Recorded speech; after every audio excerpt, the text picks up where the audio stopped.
একজন প্রেসিডেন্ট যিনি নির্বাচিত হয়ে দামি সব সরকারি গাড়ি বিক্রি করে দেন এবং সব এমপি মন্ত্রীদের সাইকেলে করে অফিসে আসার নির্দেশ দেন। শুধু তাই নয়, নিজের বাসা এবং অফিসের এসি বিক্রি করার মতো সিদ্ধান্ত নেন আর প্রতিদিন অফিসে সাইকেলে চড়ে যাতায়াত করেন। শুনতে অবাক না? কিন্তু এটা কোনো গল্প নয়, এটা ছিল অভিজাত রাজনীতির বিরুদ্ধে এক সাধারণ মানুষের লড়াই।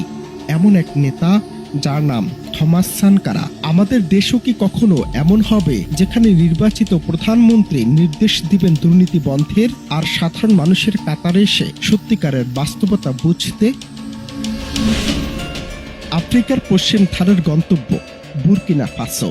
ছোট একটি দেশ, কিন্তু বিশ্ব রাজনীতির ইতিহাসে আজও আলোচনায় রয়েছে সানকারার নাম। কিন্তু তিনি আসলে কে আর কিভাবে সাধারণ জীবনের প্রতি তার এই বিশ্বাস তাকে বিশেষ করে তুলেছিল? 1983 সালে ক্ষমতায় বসার পর সানকারার প্রথম কাজই ছিল রাষ্ট্রীয় অপচয় বন্ধ করা। তিনি প্রেসিডেন্টের জন্য বরাদ্দ দামি মার্সিডিজ গাড়িগুলো নিলামে তুলে বিক্রি করে দেন এবং দেশের সবচেয়ে সস্তা গাড়ি রেনল্ট 5কে সরকারি প্রোটোকল হিসেবে নির্ধারণ করেন। নিজের বেতন কমিয়ে মাত্র $450 নামিয়ে আনেন আর তার মন্ত্রীদের জন্য ইকোনমি ক্লাসে যাতায়াত বাধ্যতামূলক করেন।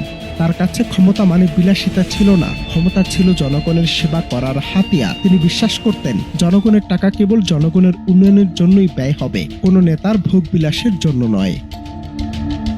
সানকারা কেবল মিতব্যয়ী ছিলেন না, তিনি ছিলেন একজন দূরদর্শী সংস্কারক। তার আমলে উপনিবেশিক নাম আপার বলটা বদলে দেশের নাম রাখা হয় বুরকিনা ফাসো, যার অর্থ ন্যায়পরায়ণ মানুষের দেশ।